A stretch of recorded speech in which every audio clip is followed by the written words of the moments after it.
Hey, I'm Mike Myers, and this is the Songwriting for Guitar podcast, which is geared to support songwriters and producers to gain confidence and turn pro. I bring on industry experts to help you improve and monetize your skills, engage better in the writing process, and build healthy habits to create a sustainable career that you love. Caffeinated, inspirational, conversational.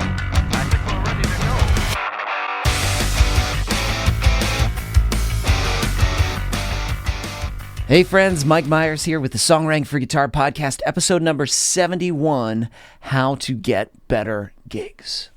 I got to admit, this is something I have no idea about. I've been out of the gigging world for so long. Pretty much my life is in my studio, and that's it. I got my cup of coffee. I'm here, I'm writing songs, I'm producing songs, I'm answering briefs. That's where my world is. But Songwriting for Guitar mentor Lainey Dionne, her world is gigging. How she primarily makes her income with licensing is doing successful gigs. And she has this down to a T of the formula, the things that she looks for, the etiquette you need to go for. So if you're someone who's been struggling, you've been doing the gigs over and over and over again, and even if you're brand new to the idea of the gigging world and it's all new, seriously, this is something you've got to listen to as well, because Lainey opened my eyes. You can make a killing on this, but there's a very specific formula you've got to follow. So here we go. Let's dive into episode number 71, Scaling Your Gigs.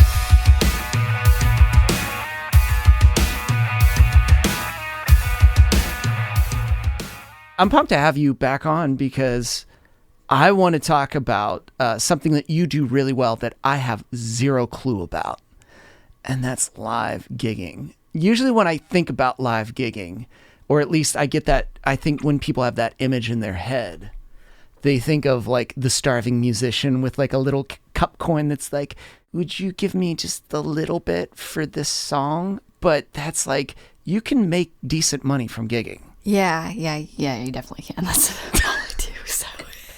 Okay, so let's start with this, because what are some of the misconceptions when it comes to, I think, live gigging? It really depends on the place that you get, because every venue's different, every booking agent person's different.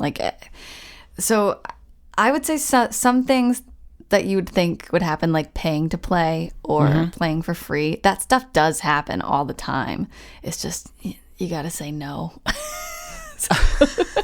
So, and you know, some people feel when they're saying no that they're missing an opportunity. So what would you say to that? I would say if you're starting out, like when I first started out, I did free shows, and I did pay for play is like you buy out the tickets that need to be sold for that night. And then you sell them, and whatever you don't sell, it comes out of your pocket. So you bought the tickets. I've done that once in my whole career. I was like, not doing that. So, I mean, if you're starting out, I would say there's no harm in doing that. But after you're kind of seasoned with it, you can't keep doing those gigs. You got to find the better paying ones. And I feel sometimes, at least when we did that as a band, it was like out of, I guess we need to do that. But the idea of like championing yourself as an artist and being like, I'm worth that. Sometimes people are like, I don't want to cause a fuss. But how do you get to that state? You're like, no, it's like cause a fuss. Be like, totally do that. So when you feel like you're seasoned enough and you kind of have that confidence behind, like you have some great originals, you also have quality stuff. Like your guitar isn't like this like empty, like hollow, like holes in it, but like you're upping your performance. You're really taking that's a level where you can start to, I guess, how do you go about that? Yeah, so I think like really practice makes perfect on that. Like every show is a practice, you know? Ooh, okay. You obviously practice in your home or practice in a band space or whatever, but every show is a practice for being in front of an audience and seeing how everybody interacts. So, wait, what was the question again? I'm like getting into like, ooh. Okay, so that's another, I like that idea of like kind of the analysis, or basically how do you take, it's almost like you're extruding data from that experience to be like, what can I use and apply it for next time? But how do you start to then, if pay to play you get to that point where you know that you're seasoned. You know that people also come. They show up. They're there. They also like what you're doing. And you are at a level. How do you start to approach like someone in that negotiation? So like, venues, yeah. So one sheets are going to be your best friend. EPKs and one sheets. So EPK is electronic press kit. I'm just gonna like explain this. Like, do it because like I'm like, I think you should, because there's always what's interesting is I think people have a naive approach of what they think is involved, but what you're giving is like there's actually another layer. There's always another layer to things, I feel. Yeah. So once you have like the following and you can bring heads to a venue and you can prove it, you know, like, oh, I have like this many people came out to this last show and I've played this venue and I had sold out here, here, and here, you know. Once you kind of have that resume, you put it all into a one sheet, which is literally a one sheet. Oh, I wish I could like show you mine, but I don't think I can do that. Is it almost like a press like a little kind of like a synopsis, if you will, of like a resume? So mine has a picture of me, and then next to the picture of me is my short bio. Yeah. And then like my streams, like, oh, I've gotten 250,000 of streams on this, and I have this, and I have this. All of my socials and how many followers I have on my socials, because people care about that. They never used to. I didn't even think of that. I didn't even think about how many people followed or like. Yeah, because if you have a good social presence, they'll be like, oh, they're going to promote the show. They have all these followers. This is a great way. They're going to tag our venue. Our venue's going to get more followers. You know, it has that on it. It has my like latest singles on it, their pictures, and then how many streams each single has. And it's just like a cute little thing. And then it has like contact information. So it's just like a one sheet to like your elevator pitch. Like if you were stuck in an elevator with a big music supervisor or a big touring agent or whatever, and you're like, oh, I'm going to give them my spiel of why they should book me. That is what's in your one sheet. And then your EPK, which is your electronic press kit, has more than that. It has your long bio. It has all of your links to all of your socials. It's got literally everything. My EPK, I think, is like 5 or 6 pages long. 1,000,000 points for using the word spiel. I think that just needs to be not even EPK. It's just like, this is the link to download my spiel. And it's literally, I love that. But it's so the EPK kind of goes more in depth. And gets more into in depth. And I always send both. Because the one sheet's like, they just kind of want to see, like, if your one sheet's got like crap on it, they're gonna be like, don't need to check anything any further into this person. But if your one sheet's good, they might be like, oh, well, where has this person played? And on my EPK, it lists all the major venues I've played and all the tours that I've done. That's awesome. So it really goes into detail. It also lists all of the awards that I've won, songwriting awards. It has videos of my music videos, lyric videos on it. Like, it has everything in it. So if they want to look further in, they'll look into that. It's a deeper dive into you and just kind of like, okay. And it has press photos too, so they can take the press photos out and use it for their advertisements as well. Oh, okay. That's awesome. So to me, even in that is also showing the legitimacy of like what you do, because like what you described there, I don't think everybody has that ready to go. A lot of people have like, they struggle, you know, can I attach a photo to this email? And they, you know, send a huge JPEG that's like dragging down everything. And they're like, oh, here's a SoundCloud link. And then they're trying to attach, and it's all mishmash. And just like, it feels really. Mishmash. Yeah, I know, mishmash. I mean, we got all the phrases here. We got it's all mashed spiel, potatoes today. Mishmash. And but it feels very not well thought out, and it seems really unprofessional. Like, it's almost like, you know, shirts half tucked out and be like, I got all my things together, and you don't. But what you just described is a very systematic process of like, here's my resume, this is what I've done. If you want to know more, even more detail, here's the other thing. Let's talk. Yeah, and constructing your emails in a professional way is also super important. So if you've done a venue that maybe has been paid for play, how do you approach that idea of now, okay, let's talk about like actual money? Yeah, I feel like you've asked this question to me like 3 times, and I keep like just going on. Because what you're also describing is there's that, you don't have to be sorry. There's more to it. Like, Yeah. it's almost sometimes when people ask us questions that we know they want it to be an easy answer, but actually it needs to go through you just went through this process of like, Yes. okay, I get it. You want paid gigs, but here are the things that are going to lead to that. And if you don't have this there, that's not the important question. The important question should be get your EPK and get your one sheet ready first. Yes. Then talk about the paid gigs. Yeah. So I'm gonna rewind a little bit. So, yeah, I'd say when you're first starting out and you want to do original songs, I'd like to say that doing cover gigs is a great way of getting into the field of playing live, because every single venue, every single bar, every single restaurant, every single event, wedding, anything, all of those things want to hear popular songs on the radio that are happening right now, that are happening in the 60s, that are happening in the 70s. They want to hear all of the pop throughout the decades. Yeah. So doing cover gigs is really going to, number one, make you more bank than original gigs at first.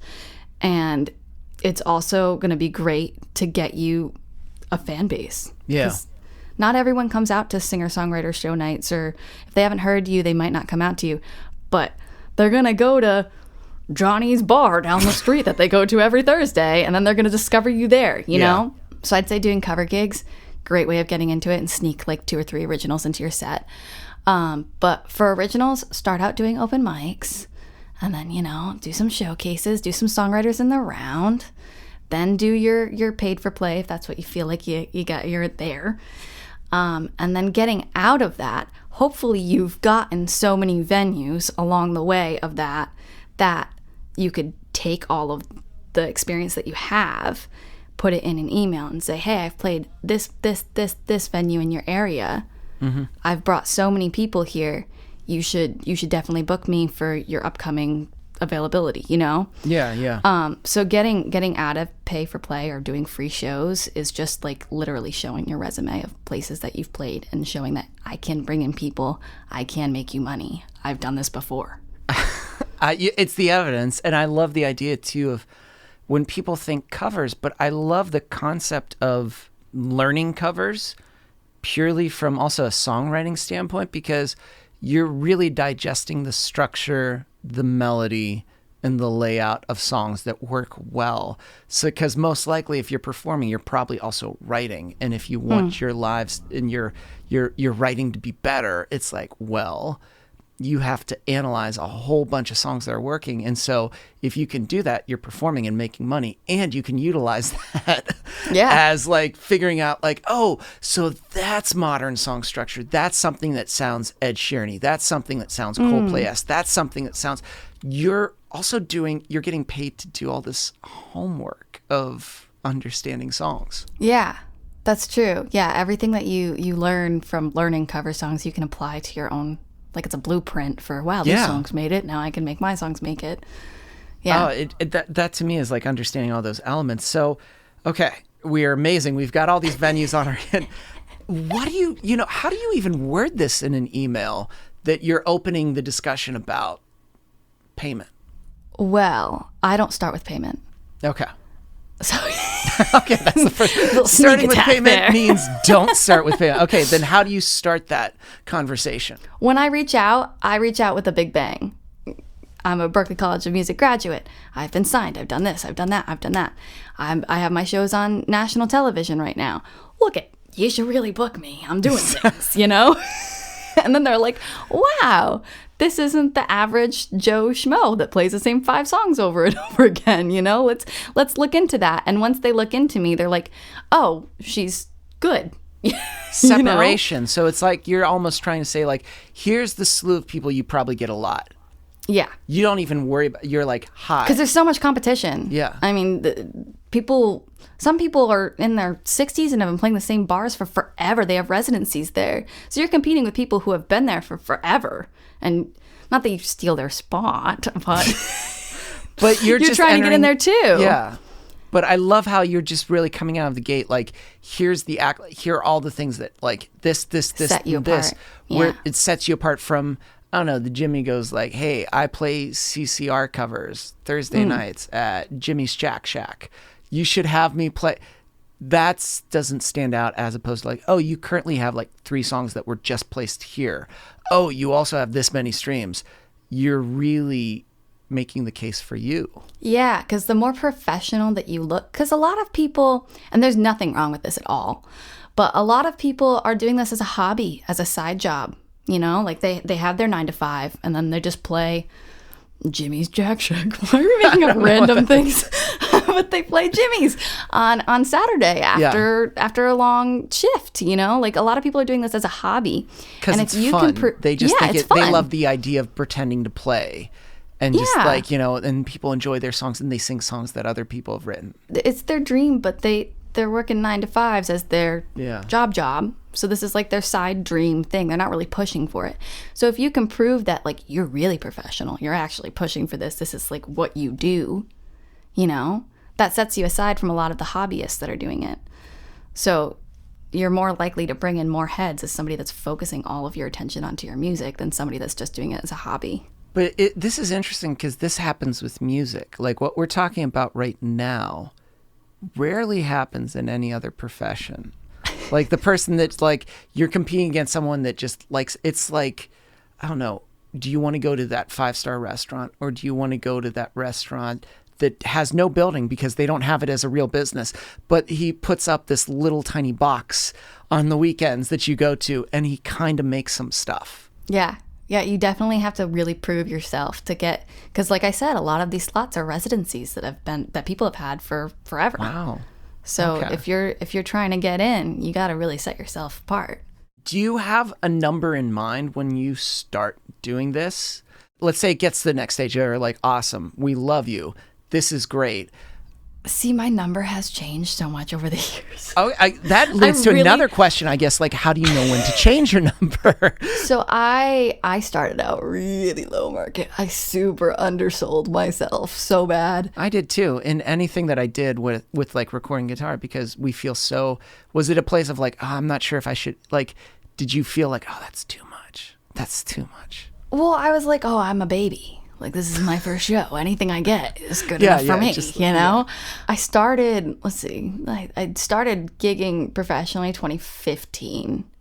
So it's been a little while. It's not been like, I haven't been gigging for like decades. But it's funny how it's what you're describing too is how sometimes we make ourselves sound just like, please, sir, could I have a little bit more, please? Yeah. It'd be wonderful if I could have this just so I can survive for the winter, because I don't know, maybe it's insecurity or we're just starting out, or we're naive or.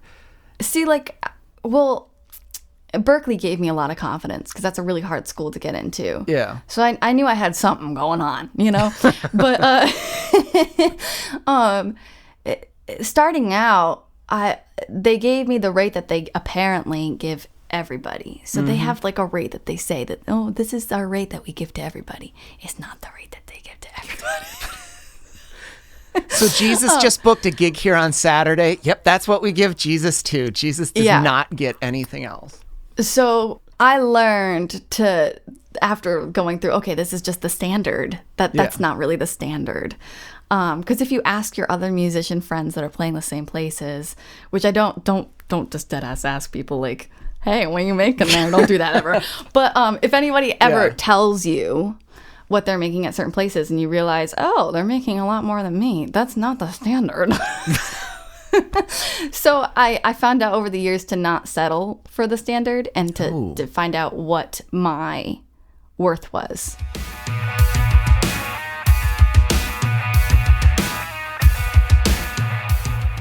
Hey, it's Mike, and I just wanted to jump in the middle of this episode to let you know that Lainey and I actually have something really cool going on right now. If you go to songwritingforguitar.com, you're going to see a training video that we just put up. This is where we're breaking down her soon-to-be-released single, Two Weirdos. We walk through the process of how we wrote it. I walk you through the entire production with her. We talk about and we listen to each little section, all the different bits that I recorded, all the little secrets that came into production to bring this song to life. And so if this is something that you would love to know, what makes a song feel a little bit more modern? How do you start to use references? How do you start to guide your production? If you want to know all of that, we've got this free training up right now. Just go to songwritingforguitar.com and watch it now. Okay, back to the episode.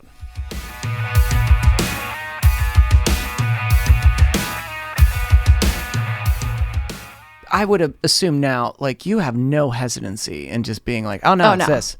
Like, just that confidence. How did you get there? I guess, like... Because I guarantee people are listening to it and they're like, this is all good and well. Like, it sounds awesome and great for you, but this sounds like something I couldn't do. Okay. That's a different because even if they have the accolade, like, hey, I've been playing, like, I have some great streams and I have pretty decent following. I just don't know how to just champion myself. All right, I'm going to answer personally and then I'm going to answer generally, if that's okay. Okay, personal then general. Go. So for me personally, in my community, in my area in New England, there are a ton of older male artists. Like, that's dominating the whole place.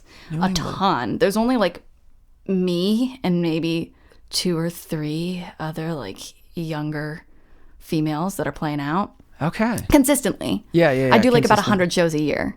So yeah, just seeing like all of these older males getting paid a lot more than me kind of like lit a fire under my butt. Like, yeah, I can hang with these older males. Like, I can. What they got that I don't got, So, that really kind of opened my eyes to maybe people are thinking that I'm too naive. Ooh, or just taking advantage of the fact that I'm young and a girl, that they think that they can pay me less and I won't argue or stand up for myself or do anything. Because you do run into a lot of sexism in the live music industry. But that's what lit a fire under my butt to be like, it's time for me to like raise my rates. But I like how that's like administratively, that's like, right now, this is time to increase my rates. Yeah. But in general, I would say you'd probably know when it's time by the way the audience reacts to you. Mm-hmm. Because pretty consistently throughout my year, I've had a really, really great audience. Like, I've had people throw me $100 bills in my tip jar. Like, I've had really, really great experiences with people in the audience. But I'd say, like, subjectively, from like an outward point of view, if you're playing a song and the whole room is like just not paying attention to you, does not like care about you at all, thinks you're the radio background music, or sometimes people, like, I've gone to live music events where people do not like the artist that's sitting up front and they will literally walk out. So if you're getting reactions like that, I'd say practice more. And then once you get to a point where people are like really tossing you money, really coming up and giving you tons of compliments, asking to buy merch, if you're selling a lot of CDs every single show that you're playing, then you're getting enough feedback to know, hey, you're doing pretty good. It's time to raise your rates. That's what I'd say. Now, let's get on to that. So let's talk about the merch side. So do you include too, because I remember we ran into this problem as a band where we always had to put that stipulation of just like, we own 100% of the merch sales. You do not take any of this. Is that also just another thing that's just guaranteed that you talk about where it's like, I'm not sharing a percentage of merch sales? I've never had to explicitly say that. I play a lot. Like, I'm from Rhode Island, so I play Rhode Island, like over 90 venues a year. Oh, wow. Okay. So I'm playing a lot. But even when I went on tour, never had that happen. And I've played a couple shows in Europe, and I've never had that happen either. So I feel like that's for like the bigger artists when like record labels are involved, or like you have like a tour manager that's like, I won't take a We were pretty big on MySpace, I got to admit. So yeah, so it makes sense that we ran into that. Yeah, I'm completely DIY, so everything runs through me. But I'd say probably tour managers or record deals would want a section of that. I had an artist development deal in Nashville, and they didn't take any percentage of that either. So yeah, I guess you really need to know your background on that. And like, I think it's really important to know how to write up contracts, because you're going to really need that. So let's say somebody's like, cool, this sounds great. Where is is this something where you have to go to like an entertainment lawyer, someone where it's just like you kind of, no? No, yeah, I write up on, well, I have a business degree from Berkeley, so. Okay. But I don't know if like the average person, well, no, it's pretty simple. Like my wedding, like, cause I play a lot of weddings too. Okay. But all the brides come at me. My contract's pretty simple. And I don't take any deposits unless it's over like 1,000. Cause me personally, I play enough shows that like if somebody's sick or or their groom walks out on them or something, I'm not in it to take somebody's money if I'm not actually playing. But that's just me personally. So you can also write up a contract to say, has a groom walked out? No, that's never happened. But if it did, I would feel terrible if someone was like, "Hey, I'll give you 500. Sorry, the wedding's not happening." I'd be like, "I'm sorry, the wedding's not happening. Keep it," you know. Yeah, venues have canceled on me, and some artists will have like a stipulation in a contract that says if you cancel within this amount of time, you still owe me half of the money that you were going to pay me for that day. So that could happen. I've never had a big venue cancel on me. So. Wow. Okay. So really lots of insights on the prepping to know when to charge and also to how to present that information so that you're setting yourself apart. It really is. And it's interesting that no matter what facet of music we're talking about, whether we're talking about licensing, whether we're talking about gigs, whether we're talking about songwriting, it's still down to that networking and creating that separation between there's a whole load of people and then there's you. What makes you different than the slew of people behind you? Yeah, I'd say for me specifically, and also for everyone else that's trying to stand out, drive. A lot of people get burned out really easily. They don't stay on top of their stuff. They're not staying on top of emails. They're not doing all these competitions. They're not putting themselves out there. If you have enough, what's the word I'm looking for? Like due diligence? You know what? I'm looking for accountability. Accountability. We could go even deeper where I'm like, I feel like you're not sitting there around like giving extra time to your plan B of like, no. Oh, maybe this is it. This is the thing. Yeah. This is like literally so I'm self-employed, obviously. Music is all I do. So I'm making money from sync. I'm making money from live gigs. I'm making money from album sales. I'm making money from streams. Like everything that you can possibly make money in music is what I'm dipping my hands into. So if you go full force, you can 100% make a living off of just doing music. You just really gotta stay on top of it and do everything you can. And the songwriting competitions are great because if you write a great song and you submit it, you make a lot of money from winning it. That's interesting because I've never done a songwriting competition. No, I've never. That well, was very high pitched. I submitted our song this year, so now you're gonna. Which is awesome, but yeah, I never thought of that. Like that just never occurred to me. But that's why I'm glad we're having this chat, because what's great about you is you have a different lens that you look through music. Like if somebody came to me about like the artist side and just like I'm like, oh, I see things through like, this is how you produce and this is what you do, and then everything's done. That's all, because I don't really do anything else. But that's interesting.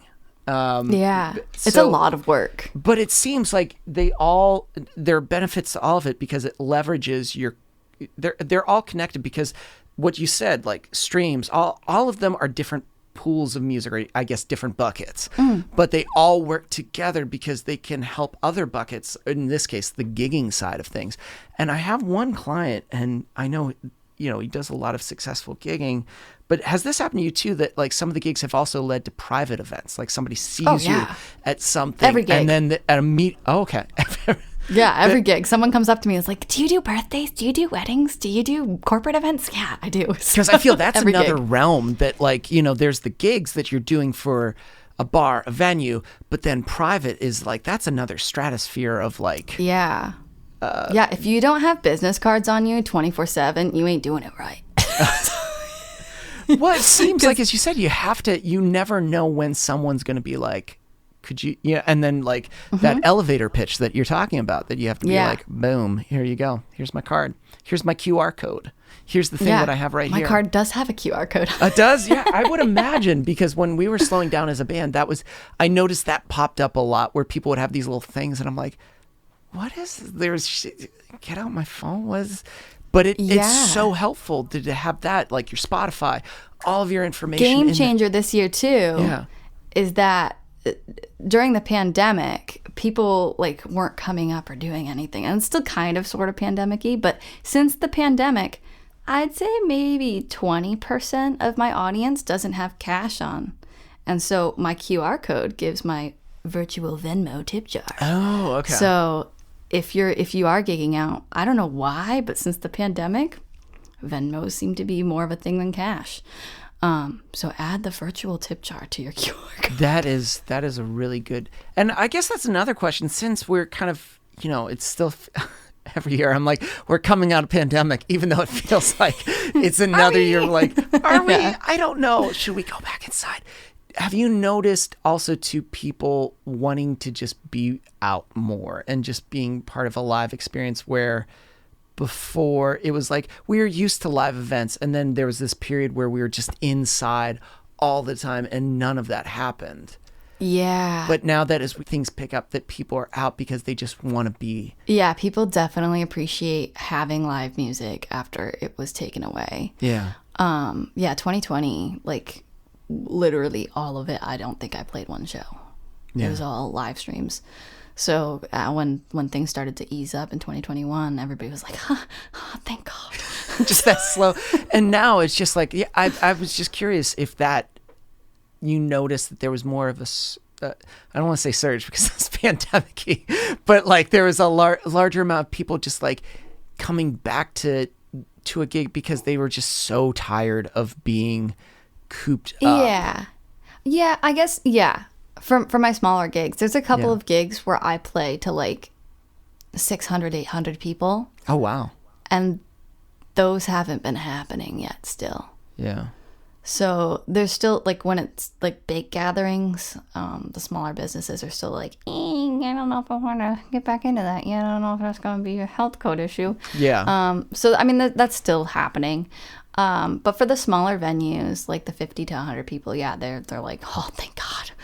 This is like, that is like mind blowing to me right now. Just like what you've kind of been walking through, because I will claim ignorance on this, because it's like I've been so out of the loop for so long, because I just remembered, again, MySpace. That was my main form of communication for booking shows. And obviously it's changed a bit. But it's just how you present this. It just shows that you can make an income from this. But again, it's that due diligence. It's putting in that work and then creating that separation between the slew of people that, I guess in the nicest way, are the dabblers that are like, they just like to play. And then you're like, no, this is what I do, like 100%. Yeah, I'd also say with cover gigs, like I said, that's an easier like in to get into it and with your foot in the door. Where was I going with this? With original gigs, if your songs aren't there, if your songs aren't, Mike, how do I say this? Well, I think what you're saying is if your songs need more work. Yes, like if your songs need to be reworked, the likeliness of someone booking you is slim. So if you're one of those people who are like, I don't know why I'm not getting booked. I'm not getting these opening slots for major artists. I'm not getting booked at these major venues. What's happening? I would go back and rework your songs and make sure all of your socials and everything are up to date. Because if you haven't been active, they're gonna be like, you're not doing anything on there. Why should I promote anything for you? You know? What was this? You were at your friend's birthday party in 2019. That's great. Yeah, you definitely need to be active, but you also need to make sure that your songs are top quality. Because if you're showing somebody like a SoundCloud link of something you did in your bedroom, and it's got happening the entire time, they're gonna be like, I shouldn't really book this person. So it's really important to have high quality demos or high quality masters of what you're trying to showcase to get booked. Which totally it's funny how even with this, it comes back to the song. The song has to be good. Like I said, for originals, it definitely does. But to get your foot in the door, cover gigs are way easier. And that makes sense, too, also knowing current covers and current things. So if somebody is like, hey, this song, and you're not like, who? Yeah, I have pop from 60s, 70s, 80s, 90s to today. So I have something for that just sounds like a radio promo. Pops from the 70s, Listen 60s, to 60s, Lainey 70s. Dionne. But that's awesome that you have that in your arsenal of just things that you know. So you could connect to every single person in the crowd, because it's not always going to be millennials and it's not always going to be boomers. It's going to be a mixture. You also have to, the interaction too, you have to be, do you find too that those that are interactive, that are more engaging, do well, and the ones that act detached just tend to kind of just be out there, just kind of like I haven't really seen detached, but I've seen a couple ego trips happen. Ooh. And if you're not giving out good vibes, you're not gonna get the good vibes back.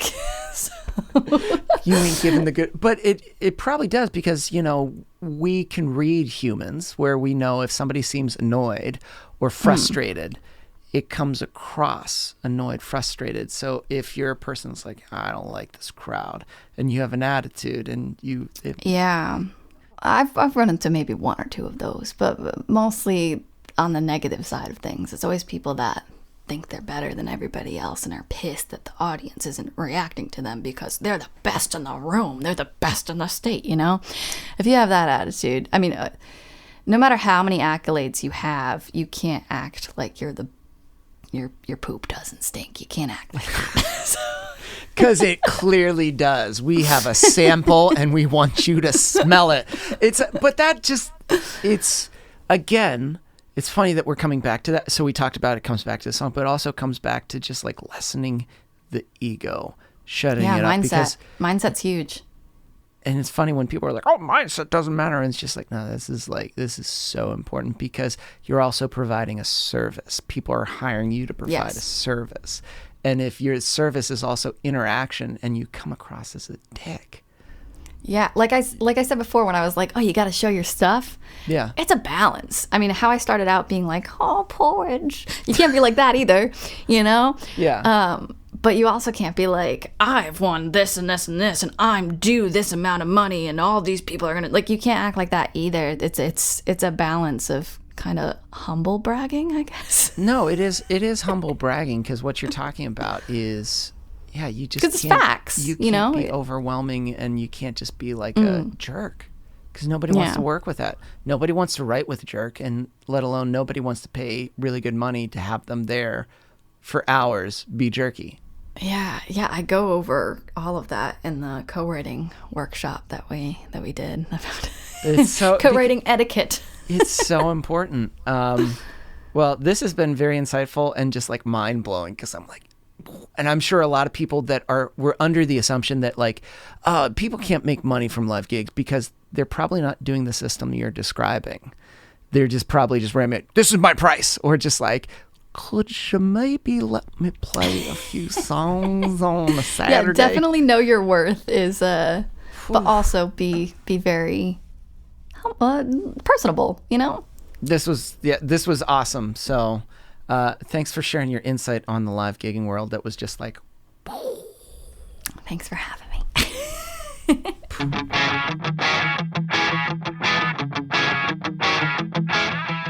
And that does it for this week's episode. Hey, if you enjoy the Songwriting for Guitar podcast and you've been getting a lot out of this, make sure you go over to Apple Podcasts and leave us a 5-star review. Here's the thing. They actually matter. They actually do. They increase our ranking.